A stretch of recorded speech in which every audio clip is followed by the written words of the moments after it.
Halos 2 linggo nang nawawalay sa poder ng kanyang mga magulang, itong isang dalagitang inilapit sa amin ng ayuda. Sumama raw kasi ito sa kanyang kasintahan sa kabila ng murang edad nito. Tinutukan po namin ang pagkabagabag at pag-aalala ng magulang ng menor de edad na bata. At narito po ang ayudang saklolo ng XXX.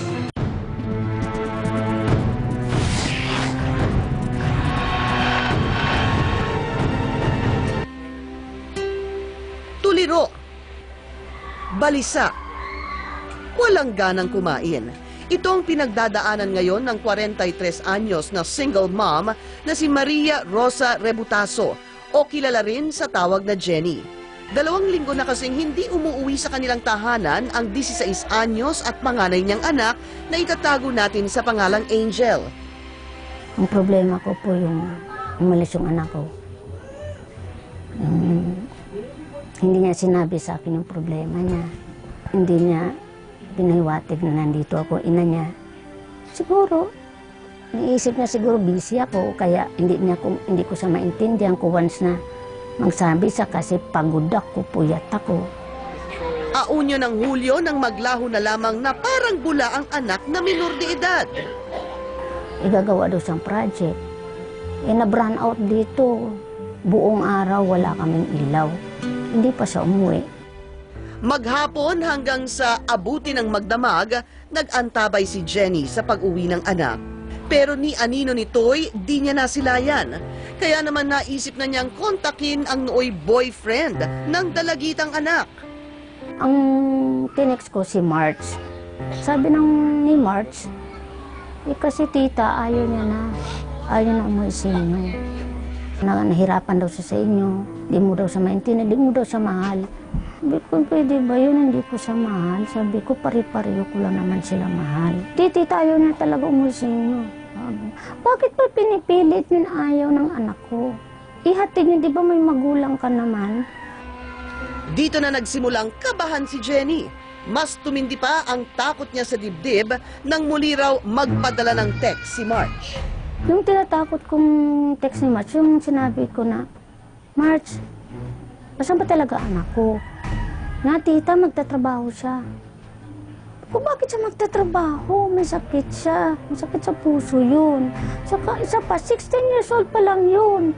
Minor de edad, saan yung tinatrabaho? Saan lugar? Ano yun?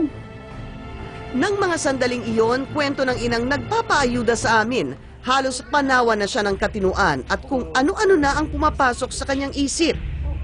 Baka dinala nila sa beer house, dinala nila sa ano. Ang utak ko pumapasok, umiiyak na ako. Sa kabila ng mga pangambang ito, nakasilip ng pag-asa si Jenny nang muling mag-text ang kasintahan ni Angel na si March. Tita, kita na lang tayo, circle. Bigay mo yung gamit ni Angel. Kasi papasok daw sa school. Humingi na po ako tulong na sa XXX time na yun.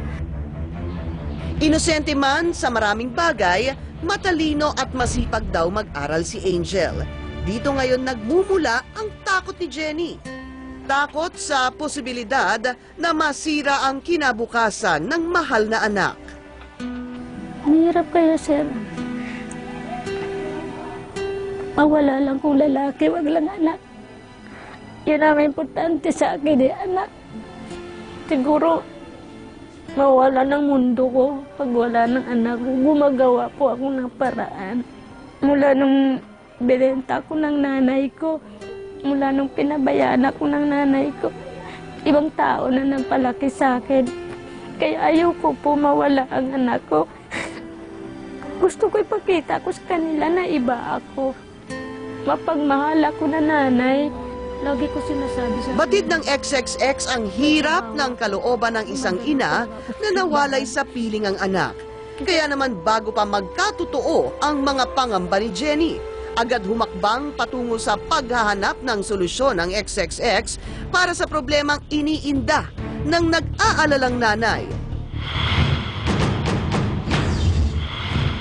Sa isang pasyalan sa Quezon City, agad na pumoste ang XXX at si Jenny. Maya-maya pa'y rumihistro na sa gumagalang mata ng XXX ang lalaki na ito na nakasuot ng itim na t-shirt. Siya na raw ang kasintahan ni Angel na si March, kasama ang isa pang lalaking ito na nakapula. Nung nakita kami, sabi niya, "O tita, kumpleto na ba yung mga gamit? Andyan na ba lahat? Pati budget niya, naghihingi." Sabi ko, umiiyak na ako kay March. May kasama siyang si Ramil. Sabi niya, si Ramil daw siya. Sabi niya, umiiyak ako, "March, pwede kahit saglit makita ko anak ko. Kahit saglit lang. Ituro mo sa akin, saan anak ko, punta na lang ako doon." Hindi ko alam, tita, stay in kasi sa trabaho. Ang tagpong iyon, nakatakda pang masundan. Nag-text sa ulit sa akin, sabi niya, "Tita, ibigay mo yung mga gamit niya, notebook, books, gamit niya sa damit na pangbahay, saka budget po." Sa puntong iyon, nagpasya na ang XXX na humingi ng ayuda sa otoridad dahil sa menor de edad ang aming pakay sa luluhan sa tanggapan ng Social Services Development Department ng Quezon City kami unang nagtungo. Sa Quezon City Hall Police Action Center naman ang sumunod naming destinasyon. Ang minor de edad kasi, ayon sa ating batas, na nasa pangangalaga pa lang ng mga magulang na hindi natin pwedeng pabayaan. Bilang isang magulang, kailangan nakatutok ka sa mga bata. Definitely, ang partisipasyon ng pulis dyan is to rescue. Na mabilis din namang umaksyon at agad iniumang ang isang entrapment operation. Sundan na lang ho namin kayo kung paano Ang sabi niya, bubukatin niya pa muna yan para ipakita isa-isa para makita namin kung yun na talaga yun, kung sino dadaputin. Medyo tagalan yung habang tagalan na. Bit-bit ng mga hinihinging gamit ng anak, agad pumoste si Jenny at XXX sa target area. Maya-maya pa'y dalawang lalaki ang agad na rumihistro sa gumagalang XXX spy camera. Sila raw ang emisaryong ipinadala ni March na kukuha ng mga gamit ng anak ng dalaga. Yan o, mga gamit ng anak ko. Ilang saglit pa'y sumalakay na ang mga operatiba. Ang kinatawa ng DSWD namin, ha, kayo, inano namin kayo, walang sinaktan, walang ano, ha, ma'am, nakita niyo po, isasama muna po namin sila for investigation lang, ha, ng bata. Agad dinala sa presinto ang mga naaresto na kinilalang sina Ramil Daet, 19 anyos, at Silverio Caparas, 21 anyos. Hindi niyo ba alam, hirap ng buhay ko. Hirap na ako. Anak ko, kailangan ko. Hindi ko pala sinuli na nga po kayo. Hindi niyo pala tinupad. Nandito ako para magpapaaral, magpapakain. Nanay ako eh. Natrabaho nga ako para na sa kanya eh.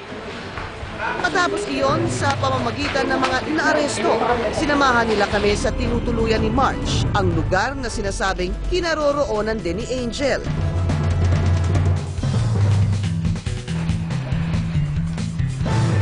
Nang marating namin ang target area, agad sumalakay sa lugar ang mga otoridad. Sa maliit na kwartong ito, naabutan namin habang nakahiga pa ang mga pakay naming subject. Tayo ka. Tayo ka na, dyan nanay mo. Dyan nanay mo. Sa presinto, nagkaroon ng pagkakataon na magkausap ang mag-ina. Galit mo sa akin lang. Bakit ka naman ganyan? Wala kang ginawang masama mo. Sana, inisip buhay ko, buhay mo. Yung paghihirap ka pa trabaho, hindi ko pa mahal yun. Hindi pa sapat yun. Hindi ko binigay sa'yo yung maya mo. Ganon. Ha? Ano? Ayaw mo na ba sa akin, ha? Ayaw mo na ba sa akin? Pinagpalit mo ko dyan. Naging matigas man ang panganay na anak, mas matatag namang pinanindigan ni Jenny ang kanyang responsibilidad bilang magulang. Kaya naman sa huli, naayos din ang problema ng mag-ina. Anak, uwi ka na. Mahal na kita. Ayusin natin tong problema. Nagkaroon din ng pagkakataon na makausap ng XXX si March na napag-alaman naming Jose Labrador pala ang tunay na pangalan, 21 anyos. Iginiit nito na wala siyang kasalanan. Ang kanya raw kasintahan ang siyang mapilit na huwag nang umuwi sa kanila. Linggo po, July 1. Gulat lang din po ako nun eh. Pumunta siya. Sabi ko sa kanya, uwi ka na, hatid na kita. Ayaw na raw niya. Ano mang gawin niyang pangungumbinsi sa menor na girlfriend, nagmatigas daw itong manatili sa kanyang poder. Ngayon sabi ko sa kanya, uwi ka na raw, sabi ng mama mo.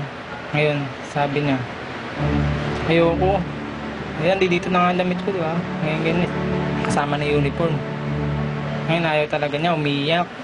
Ngayon sabi niya, kung ayaw mo talaga, lalayas na lang ako din, pero di ako uwi sa bahay. Kapag kuha niya ng gamit, ayan, iligpit siya, lalabas siya ng bahay. Ngayon, hinawakan ko kamay niya. Sige, kung ayaw sa gusto mo, dito ka na lang. Pero pinilit man o hindi si Angel, ayon sa mga otoridad, posibleng may pananagutan pa rin sa batas si Jose. Hindi pa rin natin masasabing ligtas sapagkat meron silang obligasyon dahil minor de edad nga itong si Angel na hanggat maaari gumawa sila ng paraan, no? Maaari nilang i-report yan sa barangay kung si Angel ay matigas ang ulo o kaya hanapin nila kung sino yung magulang nito at sabihan ng magulang na yung anak nila ay nasa kustodiya nila, ayaw umuwi. Pero itong mga bagay na ito hindi nila ginawa. Dawitin daw sa kaso ang dalawa pang naarestong suspect. Base naman sa ating pag-iimbestiga at merong conspiracy, no, to commit the crime. So hindi ito kayang gawin ng isang tao lang. So may sabuatan talaga, no, na itong si Angel ay maging subject ng pang-aabuso nitong mga suspect. Yung ating mga naaresto na suspect, pwede silang sampahan ng kasong yung Special Protection Against Child Abuse, yung ating Republic Act 7610. Well, ito yung batas na nagbibigay ng protection sa mga bata na naging subject ng pang-aabuso, neglect, exploitation, no, ng sinuman. Pag-aaralan din ng otoridad kung ano ang naging partisipasyon ng mga magulang ni Jose sa kasong ito. Kailangan magsilbing aral din to sa mga ating kababayan na hindi ko mo minor de edad at ayaw umuwi, pwede nyo nang kupkupin, di ba? Meron tayong obligasyon na hanapin kung sino magulang nito, i-report ito sa pinakamalapit na ahensya ng gobyerno. Unang-una ang DSWD. So pwedeng i-report yan na ang batang ito, ganito, ayaw na umuwi sa magulang, so sa inyo namin sila itineturn over. Dapat ganoon ang kanila maging aksyon. Huwag nilang samantalayin ang kahinaan ng minor de edad. Para naman kay Jenny, magsisilbing aral sa kanya ang yugto na ito ng kanilang buhay. Batid niyang hindi pa huli ang lahat. Sisikapin niyang ibangon muli ang muntik ng magupong pundasyon ng kanilang relasyon bilang isang pamilya.